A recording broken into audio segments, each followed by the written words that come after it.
Sir வணக்கம். வணக்கம். தேவரின அரசாணையை மதுரை உயர்நீதிமன்ற கிளை தற்போது தள்ளுபடி செய்தது. அது உங்களுக்கு தெரியும். எதற்காக அந்த தள்ளுபடி செய்தது? என்ன காரணம் சார்? இது பேசுவதற்கு முன்னாடி அரசாணையை பற்றி நாம் பேசணும். குறிப்பாக 1994 சென்னை நந்தனத்தில் தேவர் சிலை திறப்பு விழா நடக்குது.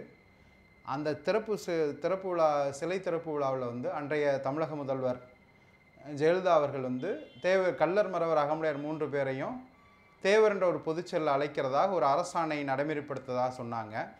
அந்த அடிப்படையில் 1995 11/9/1995 அரசாணை எண் 38 கள்ளர் மறவர் அகமுடையார் என்ற 3 சமூகங்களும் இனிமேல் தேவர் என்று அழைக்கப்படுவார்னு ஒரு அரசாணை வெளியிட்டாங்க. ஆனால் அந்த அரசாணை வெளியிடப்பட்டும் அந்த அரசாணை சட்டமாக்கப்படலை. சட்டமன்றத்தில் நடைமுறைப்படுத்தப்பட்டு அது சட்டமாக்கப்படாதனால அந்த கோரிக்கை வெறும் அரசாணையோடு நின்றுச்சு. அது இன்னைக்கு 95 கடந்து இன்னைக்கு ஒரு 19 வருடங்கள் கடந்துருச்சு. அந்த அரசாணை நீர்த்து போச்சு. அந்த எப்பயுமே ஒரு அரசாணை நடைமுறைப்படுத்தி அது சட்டமன்றத்தில் நடைமுறைப்படுத்தி அமலுக்கு கொண்டு வரலைன்னா ஒரு குறிப்பிட்ட காலத்துக்கு பின்னாடி அந்த சட்டம் நீர்த்து போயிடும். அந்த அரசாணை நீர்த்து போயிடும். அந்த வெற்று அரசாணை வைத்துக்கொண்டு இன்று தேவரினை இருக்கிறதாக பல்வேறு அமைப்பு நடத்துகிறவங்களும் தனிநபர்களும் ஒரு கோரிக்கையை வைத்து அரசுக்கு இதை நடைமுறைப்படுத்துங்கன்னு ஒரு கோரிக்கை வச்சுக்கிட்டே இருக்காங்க. முதல்ல ஏன் அந்த சட்டம் அவர்கள் அந்த அரசு அந்த 95 போட்டதை ஏன் நடைமுறைப்படுத்தலைங்கிற ஒரு வரலாற்றை நம்ம புரிஞ்சுக்கணும். அது ஏன் நடைமுறைப்படுத்தல? ஏன்னா அன்னைக்கு அந்த சட்டம் போடப்படும் போது இதை கடுமையாக எதிர்த்தது கள்ளர் சங்கம். தமிழ்நாடு கள்ளர் சங்கம் கள்ளர் பேரவை இது கடுமையாக ஆட்சேபிச்சு இந்த சட்டத்தை தமிழ்நாடு பூரா எரிச்சாங்க. எந்த கள்ளர் சங்கம்? தஞ்சாவூரில் இருக்கின்ற தமிழ்நாடு கள்ளர் பேரவைன்ற ஒரு அமைப்புடைய தலைவரான சந்திரேச காங்கேயர், முன்னாள் இந்திய ஆட்சி பணியாக இருந்து ஓய்வு பெற்றவர். அவர் சரி அவர் தான் தமிழ்நாடு கள்ளர் பேரவையுடைய தலைவராக இருக்கார். அவர் தான் இந்த சட்டத்தை கடுமையாக கண்டித்து முதல்ல அறிக்கை வெளியிடுறார். தமிழ்நாடு முழுவதும் பல்வேறு பகுதிகளில் இந்த சட்ட அரசாணையை எரிச்சார். இதை நடைமுறைப்படுத்தலைங்கன்னா நான் நீதிமன்றத்துக்கு போய் தடையாணை பெறுவேன்னு அவர் தான் பகிரங்கமாக அறிவித்தார். அந்த அடிப்படையில் அரசுக்கு அந்த கோரிக்கை அந்த எதிர்ப்பு வந்தவுடனே அதே மாதிரி அகமுடையார் சங்கங்களில் இருந்தும் அன்றைக்கு இருக்கிற சில அகமுடையார் அமைப்புகள் சார்பாக இதை எதிர்த்து ஆட்சேபனை மனுக்கள் அனுப்புகிறாங்க அரசுக்கு. அப்படி அனுப்பப்படும் போது இது அரசு எப்பயுமே இந்த மாதிரி ஆட்சேபனை வரும்போது இதுக்கான கருத்தை பிற்படுத்தப்பட்ட ஆணையத்தில் நலக்குழுட்ட கேட்கும். அந்த அடிப்படையில் இது சாத்தியக்கூறான்னு அவங்க கேட்கும் பொழுது பிற்படுத்தப்பட்ட நல ஆணையம் என்ன பதில் சொல்லுதுன்னா, இந்த 3 பேரை ஒருங்கிணைப்பது சாத்தியக்கூறு இல்லை, இது நடைமுறைக்கு சாத்தியமற்றதுன்னு அவங்க பதில் சொன்ன பின்னாடி அந்த அம்மா அந்த சட்டத்தை நடைமுறைப்படுத்தாமல் அப்படியே கிடப்பில் போட்டாங்க. இதுதான் தொடர்ச்சியான வரலாறு. இப்போ இந்த செத்துப்போன சட்டத்தை நீதிமன்றத்தில் நடைமுறைப்படுத்துங்கன்னு ஒரு வழக்கை பின்னாடி ஒரு தனிநபரால் தொடுக்கப்படுது. நான் கேட்கின்றேன், அகமுடையார் சமூகத்துடைய பேரையோ இல்லை மறவர் சங்கத்துடைய பேரையோ ஒரு மாற்று சமூகத்தை சேர்ந்தவர் மாற்ற சொல்லி கொடுத்தா அதுக்கு அரசுக்கு அனுமதி, அது நீதிமன்றம் அதில் தலையிடுமானா கண்டிப்பாக தலையிடாது. ஆமாம். நான் என்னுடைய சமூகத்துடைய பேரை ஒரு இன்சிலை மாற்றுவதனாலும் கூட அதுக்கு பல்வேறு நடைமுறைகள் இருக்குது. அது மாதிரி ஒவ்வொரு சமூகங்களுக்கும் அது இருக்குது. இப்போ நான் வேறு ஒரு சமூகத்துக்கு போய் அந்த பேரை மாற்ற சொல்லி நான் எப்படி வழக்கு தொடுக்க முடியும்? அந்தந்த சமூக அமைப்புகள் தான் அந்த வழக்கு தொடுக்கக்கூடிய. இப்போ அகமுடையார் சங்கங்கள்ல இருந்தோ அகமுடையார் பிரதிநிதிகளோ இந்த கோரிக்கைகள் எழுப்புனாங்கன்னா இல்லை மறவர் சங்கத்தில் இருக்கின்ற மக்கள் சங்கங்களோ இல்லை மறவர் தனிநபர் அமைப்புகளோ இந்த கோரிக்கை எழுப்புறாங்கன்னா இல்லை கள்ளர் சங்கத்தில் இருக்கிற சங்கங்கள் இந்த கோரிக்கை எழுப்புறாங்கன்னா இல்லை.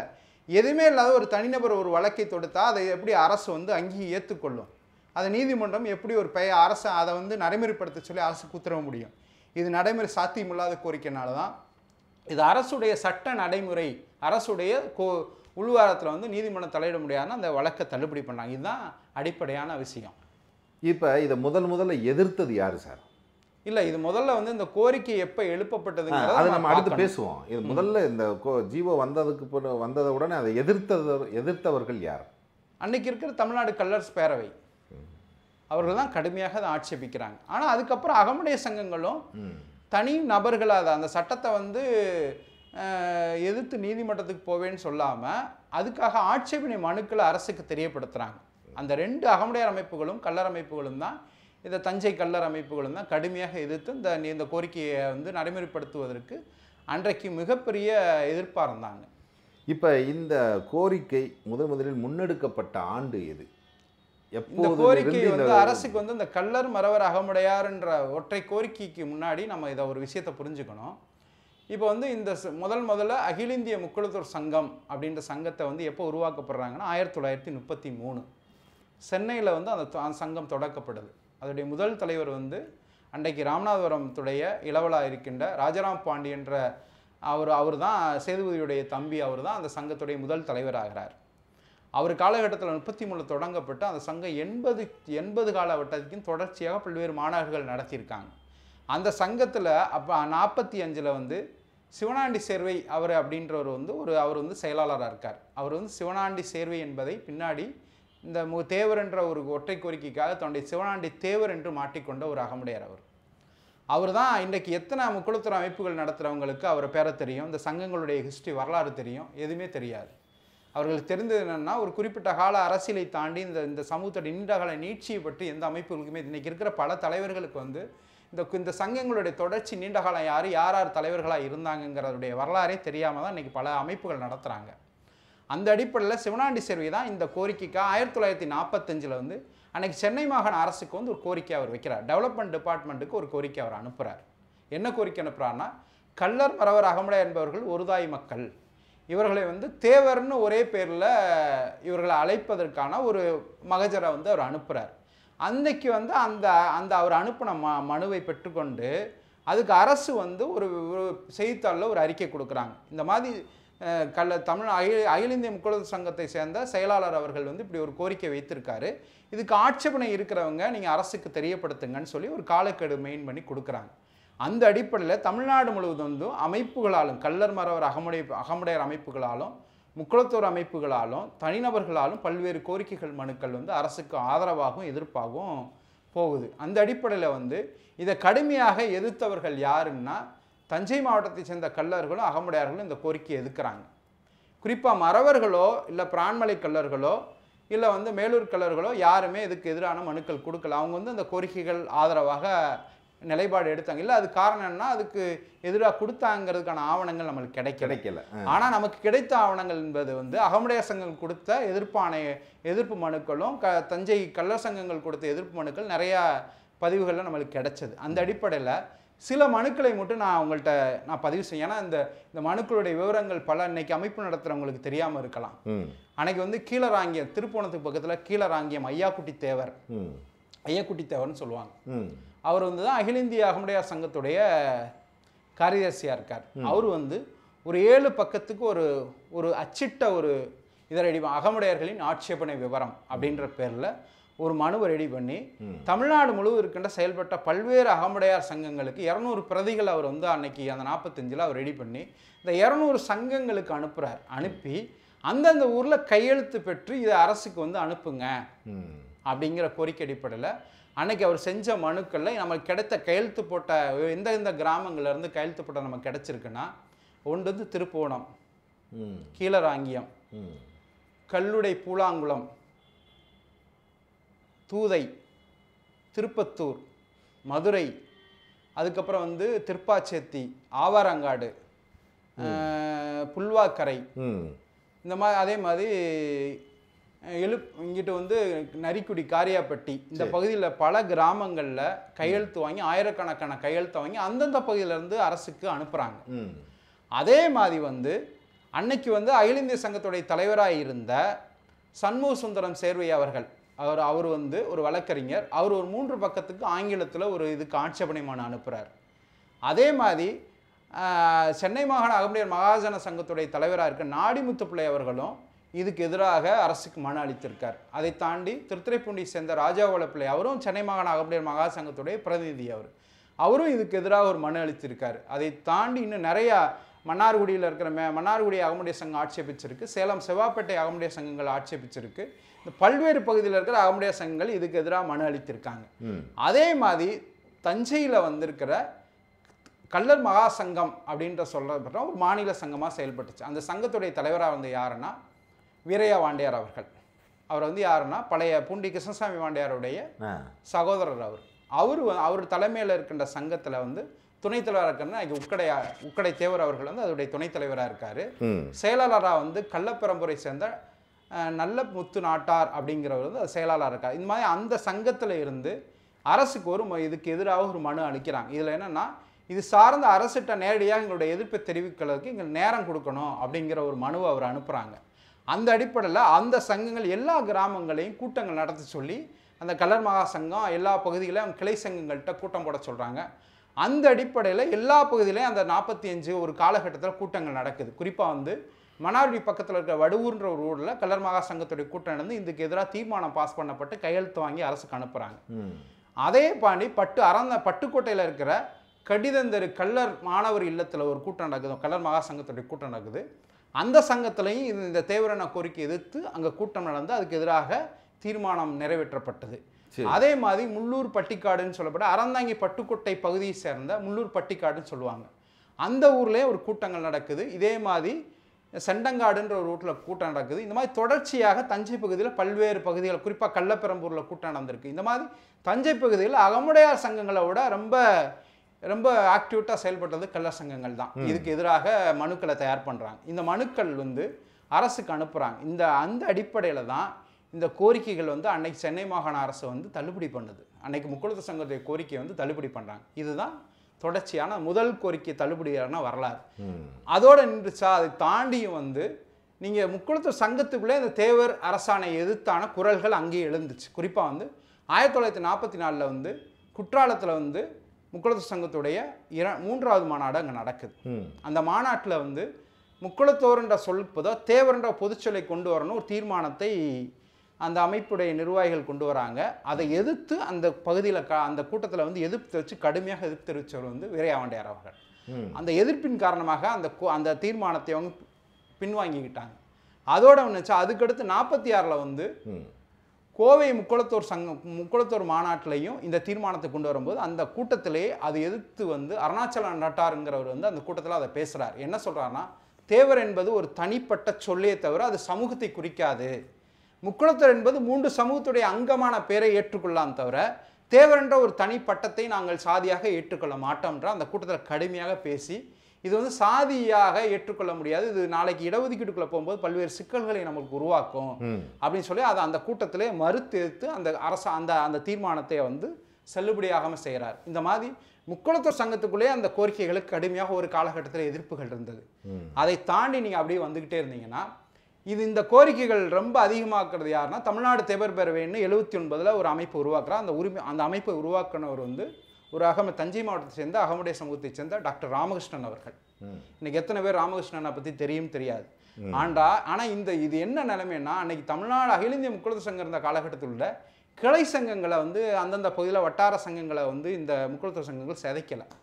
ஆனால் தமிழ்நாடு அகமுடைய சங்கங்கள் வந்து தமிழ்நாடு தேவர் பேரவை என்ன பண்ணுதுன்னா, பல்வேறு பகுதிகளில் அந்தந்த ஊர் அடிப்படையில் செயல்பட்டுகின்ற கள்ளர் மறவர் அகமுடையார் அமைப்புகளை காலி செயலில் ரொம்ப முனைப்பாக இருந்துச்சு. ஏன்னா ஒரு ஓட் பேங்க் அரசியலுக்காக உருவாக்கும் பொழுது வட்டார சங்கங்களை ஒழித்து கொண்டு தன்னை பெரிய வளர்த்து கொள்ளணும்னு நினைக்கிறாங்க. அப்படி உருவாக்கப்பட்ட சங்கங்கள் இன்னைக்கு வந்து ஏற்கனவே அவங்க காலங்காலமாக இருந்த சங்கங்களை ஒழிச்சிட்டு தான் அந்த தமிழ்நாடு தேவர் பேரவை பெரிய அளவுக்கு வளர்ச்சி அடையுது. அப்படி இருக்கும்போது அந்த சங்கத்துடைய அரசியல் எழுச்சியாக வரும்பொழுது தான் அன்றைக்கு அதிமுகவுக்கு இந்த கோரிக்கைகளை தமிழ்நாடு தேவர் பேரவை எழுப்புற அடிப்படையில் தான் 95 வந்து இந்த ஜீவோவை நடைமுறைக்கு கொண்டு வராங்க. ஆனால் அந்த நடைமுறைக்கு கொண்டு வந்தாலும் அடிப்படையாக வாழ்வியல் சூழலில் வெவ்வேறு பிரிவுகளாக இருக்கின்றவர்களை வந்து அரசு புரிஞ்சிக்காமல் அன்னைக்கு ஜெயலலிதாவுக்கு கருணாநிதி கலைஞர் அவர்கள் அளவுக்கு வந்து தெரிய ஜாதிய புரிதல் வந்து ஜெயலலிதா அவர்களுக்கு தெரியாது, இந்த நுணுக்கு அரசியல் தெரியாது. அதனால தான் அன்றைக்கி அந்த மாதிரி பொதுவாக அவசர கோலத்தில் அந்த அரசாணை நடைமுறைப்படுத்தினது தான் அந்த அரசாணை நீர்த்து போவதற்கு ஒரு காரணம். இப்போ இந்த எதிர்ப்பு இருக்குல்ல, இந்த தேவர் அப்படின்ற வார்த்தைக்கு எதிர்ப்பு வந்து குறிப்பாக பார்த்தா அகமுடையர்கள் மட்டும்தான் ரொம்ப பெரிதாக எதிர்க்கிற மாதிரியான தோற்றம் இப்போ இருக்குது. இல்லை, தோற்றங்கள் எதிர்ப்பு அகமுடையர்கிட்ட ஏன் இருக்குன்னா, நீங்கள் உதாரணத்துக்கு வந்து அகமுடையர்கள் வந்து நிறைய பேர் இன்னைக்கு அந்த கோரிக்கைகள் எழுப்புறவங்க பார்த்தீங்கன்னா கள்ளர் மறவர் அகமுடையர் என்பதை உட்பிரிவு, தேவர் என்பதுதான் சாதி, கள்ளர் மறவர் அகமுடையர் உட்சாதி உட்பிரிவுன்னு சொல்லின்ற ஒரு தப்பான வாதத்தை வச்சுக்கிட்டு இருக்காங்க. முதல்ல அது தவறான வாதம். கள்ளர் என்பது சாதியின் பெயர். அந்த சாதிக்குள்ள பல உட்பிரிவுகள் இருக்கு. குறிப்பாக வந்து ஈசநாட்டு கள்ளர், பெரியசூரி கள்ளர், கூத்தப்பார் கல்லர், தொண்டைமான் கல்லர், பிரமலை கல்லர், நாட்டுக்கல்லர்னு இதுதான் உட்பிரிவு. இதை தான் நம்ம உட்பிரிவாக நம்ம எடுத்துக்கொள்ளணும். மறவர்களில் பொதுச்சொல், அதுவும் பொதுப்பிரிவு, பொதுச்சொல். அந்த சொல்லுக்கு கீழே உட்பிரிவுகளாக பல சாதிகள் இருக்குது. குறிப்பாக செம்பநாட்டு மறவர், கொண்டையங்கோட்டை மறவர், ஆப்பநாட்டு மறவர், கருமறவர், காரண மறவர், அஞ்சு கொத்து மறவர், இந்த மாதிரி பல உட்பிரிவுகள். இதுதான் நம்ம உட்பிரிவாக நம்ம ஏற்றுக்கொள்ளணும். அதேமாதிரி அகமுடையர்களில் வந்து ராஜகுல அகமுடையார், ராஜபோஜா, ராஜவாசல், மலைநாடு, கோட்டைப்பற்று, இரும்புத்தலை, துளுவன், இந்த மாதிரி பல உட்பிரிவுகள் அகமுடையருக்குள்ளே இருக்குது. இதுதான் உட்பிரிவே தவிர இந்த அகமுடையாருக்குள்ள இந்த ஒவ்வொரு சமூகத்துக்குள்ளே இருக்கிற பிரிவுகள் தான் உட்பிரிவே தவிர மறவர் என்பது உட்பிரிவு அல்ல, கல்லர் என்பது உட்பிரிவு அல்ல, அகமுடையர் என்பது உட்பிரிவு அல்ல. நிறைய பேர் என்னென்னா தேவர் என்பது தான் சாதி, இதெல்லாம் உட்பிரிவுன்னு சொல்லி தவறான ஒரு இதை மாயையை சமூகத்தை உருவாக்குறாங்க. இன்னொன்று என்னென்னா இந்த ஒவ்வொரு சமூகத்துக்குள்ளே பார்த்தா உட்பிரிவுக்குள்ளே திருமண உறவுகள் கிடையாது. ஆமா, அது கலாச்சார அந்தந்த பகுதி சார்ந்த விஷயங்கள்ல பண்பாட்டு ரீதியாக ஒவ்வொருத்தட்ட மாறுபாடுகள் இருக்கும். குறிப்பா வந்து இப்ப அகமுடையார்கள் வந்து தந்தை வழி சமூகத்தை சார்ந்தவர்கள், அவர்கள் வந்து தாய்வழி சமூகத்தை சாராதவர்கள். அவர்கள் வந்து குறிப்பாக அகமுடையர்கள் வந்து அக்கா மகளை திரும்புகின்ற வழக்குகள் வந்து அகமுடையிட்ட உண்டு. உறவு முறையை வைத்து தான் அவங்க வந்து கிளை முறைகள் வைத்து அவர்கள் உறவு முறையை பேணுறதில்ல, கொடி வழியை வைத்து தான் அவர்கள் உறவு முறையை கண்டறிகிறாங்க. அந்த அடிப்படையில் அக்கா பண்ண திருமணம் என்ற முறை வந்து அகமுடையிட்ட உண்டு, தந்தை வழி சமூகம் அவர்கள். ஆனால் மறவர்கள் அப்படி அல்ல. மறவர்கள் வந்து தாய்வழி சமூகத்தை சார்ந்தவர்கள். அவர்கள் வந்து திருமண உறவு என்பது கிளை முறைகளையும் கொத்து முறைகளையும் கரைமுறைகளை வைத்து தான் அவங்க திருமண உறவுகளை அமைத்துக் கொள்கிறாங்க. இப்போ நீங்கள் என்ன கேட்குறீங்கன்னா கிளைமுறை இல்லாத அகமுடையர்களும் கிளைமுறை இருக்கிற மறவர்கள் எப்படி ஒன்று? ஒரே பிரிவுக்குள்ளே கொண்டைங்கோட்டை மறவர்கள் செம்மநாட்டு மறவர்கிட்ட திருமண உறவு இல்லை, கருமரவட்ட திருமண உறவு இல்லை, காரண மரவட்ட திருமண உறவு இல்லை. அப்படி இருக்கும் பொழுது ஏன்னா இது வந்து வேறுங்கிறதுக்காக இல்லை, பண்பாட்டு கூறுகளை பழக்க வழக்கங்களை ஒவ்வொருத்த சின்ன சின்ன மாறுபாடுகள் இருக்கும். அந்த அடிப்படையில் தான் அவங்க தனித்தனியான இனக்குழுக்களாக இருக்காங்க. அதெல்லாம் நீங்கள் அந்த உட்பிரிவுடைய நுணுக்க முன்னோர்கள் உருவாக்கி விட்டதை தெரியாமல் உங்களுடைய வெற்று அரசியலுக்காக இந்த சமூகத்துடைய பாரம்பரியத்தை கெடுக்கிறதா இன்றைக்கி பல்வேறு பேர் இந்த மாதிரியான புதுசாக கிளம்பி இந்த கோரிக்கைகளை வச்சுட்டு இருக்காங்க. இப்போ உதாரணத்துக்கு நான் கேட்குறேன், இப்போ கொண்டைங்கோட்டை மறவர்களில் வந்து கிளை முறையில் வந்து அகத்தியா கிளை இருக்குது. ஆமாம். இப்போ அகத்தியா கிளைக்குள்ள இருக்கிற பெண்ணை வந்து ஒரு அகத்தியா கிளைக்காரன் கிளையை சேர்ந்தவங்க திருமணம் பண்ண முடியாது. ஏன்னா அது தாய்வழி சமூகம், ஒரு சகோதரி முறை வரும். அப்போ இந்த அகத்திய கிளையை விட்டு விரயங்களில் தான் அவங்க திருமணம் பெண் எடுத்துக்கொள்ளணும். இப்போ நீங்கள் இந்த இதை விட்டுட்டு தேவர்ன்ற பொது சொல்ல நீங்கள் வந்துட்டீங்கன்னா எப்படி உங்களுடைய கிளை முறையை நீங்கள் கண்டறிவீங்க? இந்த பண்பாட்டு சிக்கலை உணராமல் ஏன் இப்படி குரல் கொடுக்குறாங்கன்றதான் இப்போ என்னுடைய கேள்வி. இல்லை, அதுக்கு காரணம் அந்த கோரிக்கை குரல் எழுப்பதெல்லாம் பார்த்தீங்கன்னா யாராக இருக்குது? ஓட்டு அரசியலை மையப்படுத்தி அமைப்பு நடத்துறவங்க தான் அதை பண்ணுறாங்க. இல்லை, அப்படி ஒரு முடிவு வந்துட முடியுமா? கண்டிப்பாக வரலாம். ஏன் காரணம்? இது ஓட்டு அரசியலுக்கான விஷயமாகத்தான் நான் பார்க்குறேன். ஓட்டு அரசியல் மட்டுமே இல்லை, சில பேர் அந்த சமூகத்துக்குள்ள திருமண உறவு ரீதியாக கலந்தவங்களும் இந்த கோரிக்கைக்கு ரொம்ப அழுத்தமாக பேசுவாங்க. இப்போ நீங்கள் அகமுடையர்கள் ஏன் இதை வந்து இந்த அளவுக்கு எதிர்க்கணும்? இல்லை, அகமுடையார்கள் மட்டும் இல்லைங்க, பல்வேறு ஆட்கள்கிட்ட அந்த எண்ணங்கள் இருக்கு. ஆனால் அகமுடையிட்ட கொஞ்சம் கூடுதலாக எங்களுடைய அடையாளத்தை நாங்கள் காக்க வேண்டுகின்ற அழுத்தம் எங்கள்கிட்ட அதிகமாக இருக்குது. அவ்வளோதான். இதை நாங்கள் எதுக்குறனால கல்லர் மறவர் அகமுடைய சமூகங்களுக்கு எதிரானவர்கள் அல்ல. அவருடைய வாழ்வியல், அவருடைய பண்பாடுகள் காக்கப்படணும். இவருடைய தனிப்பட்ட அரசியலுக்காக அந்த சமூகத்துடைய நீண்டகால நீட்சி, பாரம்பரியமாக நீட்சி அளிப்பதை வந்து எப்படி நாங்கள் விரும்பலையோ அதேமாதிரி அந்த சமூகங்களும் உணரணும். அதுதான் எங்களுடைய கோரிக்கைகள். அது ஏன்னா உதாரணத்துக்கு நீங்கள் இப்போ உதாரணத்துக்கு கேட்குறேன், இந்த கோரிக்கைகள் எழுப்புறவங்க வந்து நான் கேட்குறேன், இந்த ஜீவோடைய அரசாணையில் என்ன சொல்லப்படுது? முதல்ல கல்லர் மறவர் அகமுடையார்னு 3 பேரும் தேவர்னு அழைத்து கொள்ளப்பட்டு மிகவும் பிற்போட்டோர் பட்டியலில் சேர்க்க ஒரே பட்டியலில் வைக்கப்படுவாங்கன்னு எங்கேயாவது அரசாணை சொல்லுச்சா? இல்லை. என்ன சொல்லியிருக்காங்க அரசாணையுடைய அந்த ஜீவோவில் வந்து நல்லா வாட்சி பாருங்க. கல்லர் மறவர் அகமுடையார் என்ற 3 பேர் தேவர் என்று நீ அழைத்து கொள்ளலாம், ஆனால் அவர்களோட அனுபவித்து வரும் இடஒதுக்கீடு அப்படியே தொடரும்னு சொல்கிறான். இந்த வாங்குறனால என்ன மாற்றங்கள் சமூகத்துக்கு நன்மை கிடைக்க போகுது நான் கேட்குறேன். இதனால் என்ன நன்மை கிடைக்க போகுது சொல்லுங்கள். ஏதாவது இல்லை இந்த 3 பேரையும் ஒரு பொதுப்பட்டியில் கொண்டு வந்து எம்பிசி கொடுக்க போகிறாங்க அப்படின்னு சொன்னீங்கன்னா சரி, இதில் ஒரு ஆதாயம் இருக்குது, அகமுடையர்கள் யோசிக்கலாம்.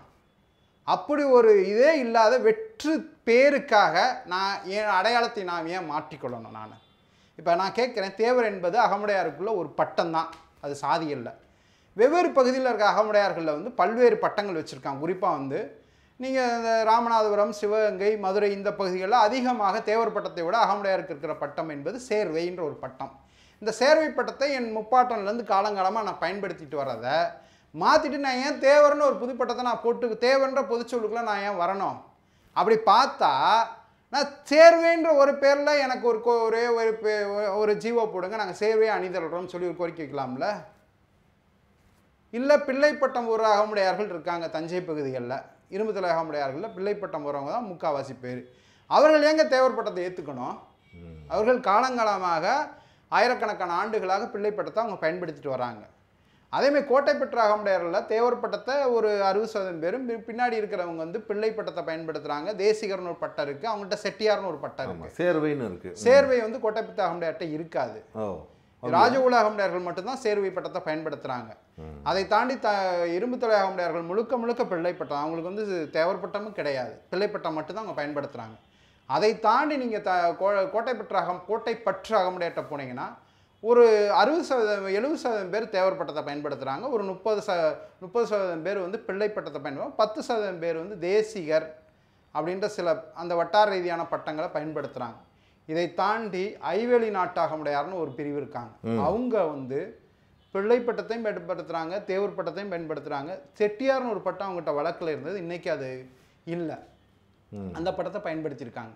இப்படி ஒவ்வொரு சமூகங்களும் ஒவ்வொரு பகுதிகளில் இருக்கிற உட்பிரிவுக்குள்ள பல நுணுக்கமான பட்டப்பேர் இருக்குது. இப்போ சின்னசேலம் பகுதியில் இருக்கிற அகமுடையார்கள் வந்து அதிகாரின்னு ஒரு பட்டத்தை பயன்படுத்துறாங்க. அதிகாரி தமிழ்நாட்டில் யாருக்குமே அதிகாரின்னு ஒரு பட்டம் கிடையாது, அகமுடையாருக்கு ஒரு அதிகாரி பட்டம் இருக்கு. அதே நீங்கள் சேலம் பகுதியிலேருந்து வாழப்பாடி வரைக்கும் போனீங்கன்னா அகமுடையாரில் நாய்க்கர்னு ஒரு பட்டம் இருக்குது. அதை தாண்டி உடையார்னு விழுப்புரம் பகுதியில் உடையார்னு பட்டத்தை பயன்படுத்துறாங்க. வடார்காடு மாவட்டங்களில் முழுக்க முதலியார்னு ஒரு பட்டத்தை நீங்கள் பார்த்துருப்பீங்க. இப்போ நான் என்ன கேட்குறேன்னா, தேவர் என்ற சொல்லை ஏற்றுக்கொள்வது, தேவர் பட்டம் இருக்கிற பட்டம் போடுகின்ற அகமுடையர்கள் ஏற்றுக்கொள்வாங்க. ஆனால் அந்த பட்டம் இல்லாத மற்ற பிரிவுகள் அதை ஏற்றுக்கொள்ள மாட்டாங்க. அப்போ என்னென்னா அகமுடையாரே சுக்கா சிதறடிக்கிற வேலை தான் இது அப்படிங்கிறத நாங்கள் கருதுகிறோம். நீங்கள் கருதுறது இப்போ இதே மாதிரி தான் அப்புறம் தஞ்சை கள்ளர்கள்ட்டையும் அதே நிலைப்பாடு தான். கள்ளர்கள்ட்ட பல பிரிவு, சோழகர், பாண்டையார், பல்வேறு பிரிவுகள் இருக்குது. பல பிரதேச ரீதியான கலாச்சார பண்பாட்டு விஷயங்களை முன்னெடுத்து பேசுகிறீங்க. 1817 முக்குளத்தூர் என்ற வார்த்தை இருந்ததாக புதுக்கோட்டை கெஜட்டியரில் இருந்ததை ஒரு 4 வரியை எடுத்து அதை எடுத்து போட்டுக்கிட்டு இது பற்றி ஒரு பெரிய ஆய்வு பண்ணிக்கிட்டு முக்குளத்தூர் என்ற சாதியை பிரிக்க வந்திருக்கிறார்கள்ன்ற மாதிரியான சில விவாதங்கள் முன்னெடுக்கப்படுது. இந்த முக்குளத்தூர்ன்ற வார்த்தை 1817 பயன்பாட்டு சொல்லாக இருந்திருக்கிற போது நீங்கள் சொல்கிறது ஒரு முரண்பாடாக இல்லையா? சரி, நாங்கள் 1817 அப்படி ஒரு புக்கு வந்திருக்கா? 1817 முதல்ல அச்சு இங்கே பேப்பர் தாள் நடைமுறைக்கு வந்துச்சா? புத்தக நடைமுறைக்கு வந்துச்சா? புத்தகம் வந்து அப்போ வரல. 1850க்கு பின்னாடி தான். ஆமாம், அது கிறிஸ்துவ பிரச்சாரத்துக்காக முதல்ல டச்சுக்காரர்களாக இங்கே வந்து தாரங்கம்பாடியில் ஒரு அச்சகம் உருவாக்கப்படுது. அது கிறிஸ்துவ பிரச்சாரத்துக்காக அடிக்கப்பட்ட புத்தகங்கள் தான் அந்த காலத்தில் வந்தது. சாதி ரீதியாக நூல்கள் பின்னாடி காலங்கள் 1800க்கு பின்னாடி தான் நடைமுறைக்கு சாதிய வரலாறு எழுதப்பட்ட புத்தகங்கள்லாம் 1880க்கு பின்னாடி தான் அதிகமாக புழக்கத்துக்கே வருது. நான் கேட்குறேன், இந்த புத்தகத்துடைய ஒரு பக்கத்தை எடுத்து பிட்டு பேப்பர் மாதிரி காமிக்கிறாங்க. ஒரு பக்கம் இல்லை, 4 வரி காமிக்கிறாங்க. இந்த புத்தகத்துடைய தலைப்பு, இந்த புத்தகத்துடைய அடுத்த பேஜில் என்ன சொல்லப்பட்டிருக்கு இதை காமிச்சிருக்காங்க. இது புதுக்கோட்டை மேனுவல் கெஜட்டியர். சரி, மேனுவல் எழுதுனதெல்லாம் உண்மையாயிருமா? அதுக்கு என்ன மேற்கோள் அவங்க காமிச்சிருக்காங்க? இல்லை, அதில் அகலிகை வந்து அகலிகை கதை, அந்த 4 வரி. அந்த கதையுடைய கேவலம் என்னன்றதை நிறைய பேர் தெரிஞ்சுக்கிட்டாங்களா? அதான் புராண கதை தான் அது. அது புராண. எல்லா சமூகங்களும் தன்னை வந்து ஒரு கடவுளோட ஒப்பிட்டு ஒரு புராணங்களை 18ஆம் நூற்றாண்டு 17ஆம் நூற்றாண்டில் நிறைய புராண கதைகளை நிறைய பேர் உருவாக்கிக்கிறாங்க. தன்னை வந்து இந்திரனோட தொடர்படுத்தியும், தன்னை இப்போ இதோட தொடர்பு ரொமான்சிசம் உருவாக்கி என்ன காரணம்னா அன்னைக்கு வந்து தன்னை உயர்த்தி காமிப்பதற்கான தேவைக்காக பல பேர் ஒரு புராணத்தை உருவாக்குறாங்க. அந்த அடிப்படையில் அன்னைக்கு உருவாக்கப்பட்ட ஒரு கதை தான், ஒரு வெற்றுக்கத்தட்டு கதை தான் அந்த அகலிகையுடைய கதை. அப்போ அதை நம்ம விவாதிக்க, இந்த கதையை வந்து நம்ம பேசினோம்னா நம்ம சமூகத்தை நாமளே இழிவுபடுத்திக்கின்ற இல்லை, விவாதிக்க தகுதியே இல்லாத விஷயம் தான் நம்ம விட்டுறலாம். அந்த கதையை ஒரு ஆதாரமாக கொண்டு வந்து 3 பேர் ஒன்றுங்கிறதுக்கு தான் இன்றைக்கி நிறையா பேர் காமிக்கிறாங்க. ஆனால் அதை தாண்டி நான் கேட்குறேன், இந்த 18,700 அந்த அச்சுக்கலை வந்ததுக்கெல்லாம் பேசுகிறாங்கல்ல, அந்த ஆங்கிலேயர்கள் இந்த 3 சமூகத்தை பற்றி எவ்வளோ தரக்குறைவாக எழுதியிருக்கான், தமிழ் சமூகத்தை பற்றி எவ்வளோ தலைவாக எழுதியிருக்கான், அதெல்லாம் அந்த பக்கத்தெல்லாம் அப்படி ஏற்றுக்கிறாங்களா? இப்போ இந்த காயத்தை தூக்கிட்டு வர்றவங்க வந்து அந்த இதை ஏற்றுக்குவாங்களான்னு நான் கேட்குறேன். இதுதான் இந்த கேள்வி வரும்போது தான் எனக்கு இன்னொன்று, ஏதோ ஃபாதர் பவுச்சுன்னு ஒருத்தர் வந்து கள்ளர் மறவர் அகமுடையர்கள், கள்ளர் மறவர் உட்பிரிவு இந்த மாதிரியான எதுவும் எழுதியிருக்கிறாரா? நானுமே இல்லை, அந்த புத்தகத்துடைய மூல காப்பி எங்கே இருக்கு? அது புத்தகம் அச்சாய் வந்திருக்கு. அந்த அச்சுடைய உண்மைத்தன்மை எந்த அளவுக்கு உண்மை? அந்த புத்தகத்தோட வரலாறு பெரிய வரலாறு. அந்த புத்தகத்தோட உண்மைத்தன்மை தட்டச்சு வடிவத்தில் ஒன்று கொடுத்தாங்க. அந்த தட்டச்சு வடிவத்தை தான் புத்தகமாக மாத்துறாங்க. இது எப்படி உண்மை? அதோடைய மூல காப்பி என்னைக்காவது காமிச்சிருக்காங்களா? இல்ல. அந்த மூல காப்பில இருந்து இந்த சொல்லியிருக்காருன்னு ஒரு தரவு எடுத்து போட்டிருக்காங்களா? ஒரு தட்டச்சு செய்யப்பட்டதை எப்படி உண்மையாக நம்ம ஏற்றுக்கொள்ள முடியும்? நாங்க இதெல்லாம் விடுங்க, அந்த அச்சுக்களை எல்லாம் விட்டுருவோங்க. இவங்க 3 பேர் சொல்ற கல்வெட்டு சான்று யாரும் ஏத்துக்காம இருக்க முடியாது. இல்ல, கல்வெட்டுல வந்து தொல்காப்பியத்துல கள்ளர் மறவர் உழவர் உலத்தியர் அப்படிலாம் இது இருக்கா? நான் தமிழ் இலக்கியம் படிச்சவன் தான். நான் கேட்கிறேன், சாதி கூறுகளை எப்போ உருவாச்சு?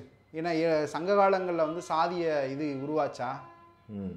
எப்போ உருவாச்சு? தொழில் அடிப்படையில் தான் சமூகங்கள் உருவாகுது. இல்லை, நான் கேட்குறேன், தொல்காப்பியத்தில் அப்படிலாம் எங்கேயாவது இல்லை, நான் கேட்குறேன், அப்படி ஏதாவது ஒரு கள்ளர் மறவர் அகமுடையார் 3 பேர் ஒன்றுன்னு சொல்லி தொல்காப்பியங்களோ சங்க இலக்கியங்களோ ஏதாவது இருந்தால் காமில ஒன்றுன்னு கூட சொல்லலை. கள்ளர் மறவர் உழவர் உலத்தியர் அப்படிலாம் ஒரு வார்த்தை தானே சொல்லி சரி இருக்குன்னே வச்சுக்கோங்க. எங்கே 3 பேர் ஒன்றுங்கிறது எங்கள் இலக்கியங்களில் சொல்லியிருக்கு, நீங்கள் சங்க இலக்கியங்களில் சொல்லப்பட்டிருக்கு. நான் கேட்குறேன், சரி அதெல்லாம் விடுங்க. நீங்கள் இந்த காகிதங்களை கூட இப்போ நாங்கள் ஒரு ஆதாரத்தை காமிச்சோன்னா இதெல்லாம் பொய்ன்னு சொல்கிறாங்க. நீங்கள் ஒரு ஆதாரத்தை கொண்டு வரும்போது அதை எப்படி நான் உண்மைன்னு ஏற்றுக்கொள்ள முடியும்? நான் வந்து அந்த ஒவ்வொரு காமிக்கிறோடைய அரசு ரெக்கார்ட்ஸை தான் கொடுக்குறேன். அதவே இல்லை, அதெல்லாம் போய் நீங்கள் புதுசாக உருவாக்கிட்டேன்னு சொல்கிறீங்க. நீங்கள் ஒரு பிட்டு பேப்பரை அது கட் பண்ணி போடுறதை எப்படி நான் ஏற்றுக்கொள்ள முடியும்? நான் கேட்குறேன், உண்மையிலே ஏற்றுக்குறாங்க. கல்வெட்டில் வந்து 3 பேர் ஒன்றுங்கிறதுக்கான அந்த முக்குளத்தோர் தேவர்ன்ற ஒரு சொல்லை வந்து 3 பேர் ஒன்றுங்கிறதுக்கான கல்வெட்டிலேருந்து ஒரு 16ஆம் நூற்றாண்டுக்கு முன்னாடி இருக்கின்ற கல்வெட்டிலேருந்து காமிக்க சொல்லுங்கள். நாங்கள் சரி சார், இப்போ நான் உங்கள்கிட்ட கேட்குறேன், இந்த கள்ளர் மறவர் அகமுடையர்ன்ற சொல்லாடல் கல்வெட்டில் எந்தெந்த நூற்றாண்டுலேருந்து இந்த 3 சொல்லாடலும் காண கிடைக்கிது சார்? நமக்கு எங்கேயுமே இல்லை.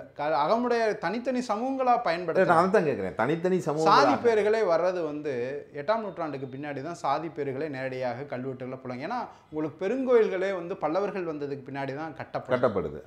ஏன்னா அதுக்கு முன்னாடி செங்கல்ல கட்டும்போது நீங்கள் அதில் வந்து கல்வெட்டுகள் வடிக்க முடியாது. 8ஆம் நூற்றாண்டு பல்லவர்களுடைய ஆளுமைக்கு பின்னாடி தான் பெருங்கோயில்கள் வழிபாடுகள், கற்கோயில்கள் வழிபாடே வருது.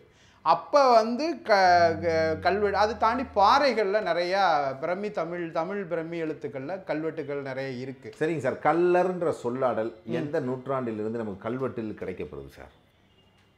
அப்படி ஏதாவது எனக்கு அது சார்ந்த தரவுகள் இல்லை. சரி, மறவர்கள் நான் பார்த்துருக்கேன். பல பாண்டியர் கால கல்வெட்டுகளையும் பார்த்துருக்கேன், சோழர் கால கல்வெட்டுகளையும் நான் பார்த்துருக்கேன். சரி, அகமுடையார் வந்து 8ஆம் நூற்றாண்டிலிருந்து அகமுடையருக்கு கல்வெட்டுகள் கிடைக்கும். அதுக்கு முன்னாடி அகமுடின்ற சொல்லுக்கு முன்னாடி 5ஆம் நூற்றாண்டு வேற ஒரு பேரா அவங்க அழைக்கிது. கல்வெட்டு ஆய்வாளர்கள் இது இவங்களை தான் குறிக்குதுன்னு சொல்றாங்க. என்ன பேரா அழைக்குது சார்? உள்மனையார்னு பதிவு செய்கிறாங்க.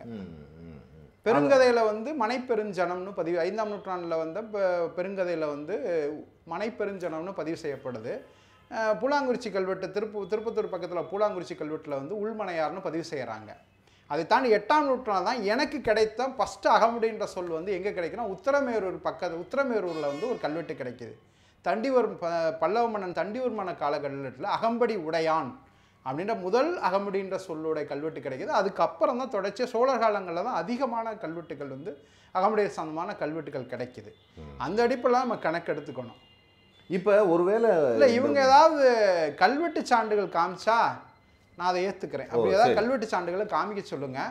இந்த இவங்க பெரிய அறிவாளிகள்னு சொல்லிட்டு இந்த சொல்லலாம் இருக்குன்னு ஒரு பேப்பர் கட்டிங்க கொண்டு வந்து காமிக்கிறாங்கல்ல, அதெல்லாம் நான் வந்து வெள்ளக்காரன் எழுதின குறிப்பெல்லாம் கேட்கல. நீ சோழ மன்னர்கள் பாண்டிய மன்னர்கள் எல்லாமே வந்து நம்ம சமூகம்னு சொல்கிறாங்கல்ல, அவர்களுடைய இதில் இல்லாமல் இருக்குமா? அதில் சான்று காமிச்சாங்கன்னா சேர சோழ பாண்டியர்கள் வந்து உங்கள் சமூகம் தானா? முக்குளத்தூரா? எங்க அரசர்களை வந்து நீங்கள் எப்படி சாதிய வரைக்குள்ளே நீங்கள் கொண்டு வர முடியும்? நான் கேட்கிறேன், அது விவாதம் பெருசா போகும். நான் கேட்கிறேன், அரசர்களை வந்து சாதிய வரைக்குள்ள எப்படி கொண்டு, ஏன்னா அகமண திருமண உறவு இருக்கிறவங்கள தான் நீங்க சாதிய வரைக்குள்ள கொண்டு வர முடியும். பெருவேந்தர்கள் எல்லாமே பல்வேறு இனக்குழு கூட திருமண உறவுகள் தன்னுடைய ராஜ்யத்துக்காக உருவாக்கிக்கிறாங்க. இவங்க எப்படி சாதிய வரைக்குள்ள நீங்க உருவாக்க முடியும்? சரி, இப்போ இந்த டாபிக் வந்து நம்ம இன்னொரு நாள் தெளிவாக பேசலாம். இன்னைக்கு பல பல சமூகத்தில் தன்னோட ஆண்ட பரம்பரைங்கிறதுக்கா இன்னைக்கு பல சமூகங்கள்கிட்ட வந்து ஒரு போக்கு இருக்கு. இது வெறும் இங்க மட்டுமே இல்லை, எல்லா சமூகத்தையுமே ஒரு தவறான போக்கு இருக்கு. அதுக்கான தரவுகள் கேட்டீங்கன்னா எல்லாமே ஒரு புத்தகத்தை சான்றாதாரமா காமிக்கிறாங்க. கல்வெட்டு சான்றுகள்ல ஏதாவது ஒரு காமிங்கன்னா அப்படி எதுவுமே இல்லை. ஒரு சொல்லை வைத்துக்கொண்டு உரிமை கொண்டாடுறாங்க. அந்த சொல் வந்து அரசன் வந்து தனக்கு கீழே பணி செய்த சிறப்பாக பணி செய்தவர்களுக்கு சிறப்பு பட்டங்களாக கொடுக்குற வழக்குகள் வந்து கல்வெட்டுகள் நிறைய இடங்கள்ல இருக்கு. அதை வச்சு அப்படின்னு சொல்லிக்கிட்டு எங்களுடைய சாதியை சேர்ந்தவங்கன்னு சொல்லிக்கிட்டு சொல்லுகிறது என்பது வந்து அது ஆய்வாளர்களால் ஏற்றுக்கொள்ள முடியாத ஒரு வாதம். இப்போ நான் என்ன கேட்குறேன்னா, அந்த முக்குளத்தூர் சமூகம் ஒன்று விவாதிக்கிறவங்க ஒருவேளை இந்த 3 பேரும் போர்க்குடி சமூகங்களாக இருப்பதனால் ஒரே கொடிவெளி மக்களாக இருக்க வாய்ப்பு இருக்குன்ற மாதிரியான கூட நம்ம எடுத்துக்கலாமா? சரி, அப்படி போர்க்குடி சமூகம்னா முக்குளத்துறை கல்லர்மரவை தாண்டி சில போர்க்குடி சமூகங்கள் இருக்குல்ல, ஏன் அவங்களெல்லாம் சேர்த்து ஒரே பிரிவாக நம்ம இணைச்சிடலாமே? கைக்கோளர்கள் யார்? இன்றைக்கி செங்குந்தர்னு அழைக்கப்படுறாங்க. சோழ காலத்தில் மிகப்பெரிய கைக்கோள படைகளாக இருந்தவங்க தான் அவங்க. இன்றைக்கி வேணால் நெசவு தொழிலுக்கு அவங்க போயிருக்கலாம். சோழர் காலங்களில் அவங்க படையாக இருந்திருக்காங்க, மிகப்பெரிய படை ஆளுமையோடு இருந்திருக்காங்க. சுருதிமான்கள் யார்? இன்றைக்கி மூப்பனார்னு அழைக்கப்படுகின்ற சுருதிமான் சமூகம் யார்? அவர்கள் போர்க்குடியாக இருந்தவங்க தான். முத்தரையர் போர்க்குடி சமூகம் தானே. இப்போ இவங்கெல்லாம் சேர்த்து ஏன் சத்திரியர் ஒரே அணின்னு நம்ம போர்க்குடி சமூகங்களாக ஒன்று சேரக்கூடாது? இந்த கோரிக்கை நீங்கள் 3 பேர் தான் போர்க்குடின்னா இப்போ மற்ற போர்க்குடி சமூகத்தை விட்டுட்டு நீங்கள் எப்படி நீங்கள் வரையறுப்பீங்க? அவங்களையும் சேர்த்துட்டு ஒரே குடியாக நம்ம மாறிடலாமே. அப்படி மாறதுக்கான எல்லாம் ஒத்துக்குவாங்களா? நான் கேட்குறேன், அந்தந்த சமூகத்துடைய வாழ்வியலை உங்களுடைய தனிப்பட்ட விருப்ப வெறுப்புக்காக சிதைக்காதீங்க. நீண்ட காலமாக முன்னோர்களும் தெரியாமல் ஒரு இதை கட்டமைப்பு உருவாக்கலை. இப்போ மரபுகளை கொத்து கரை இந்த முறைகளை எதுக்காக உருவாக்கியிருக்காங்க? தெரியாமல் ஏதோ அறிவாளி இல்லாமல் வந்து அந்த கட்டமைப்பு உருவாக்கியிருக்காங்களா? எப்பயுமே இறுக்கத்தை நீங்கள் தளர்த்துனீங்கன்னா அது கலப்பாகும்.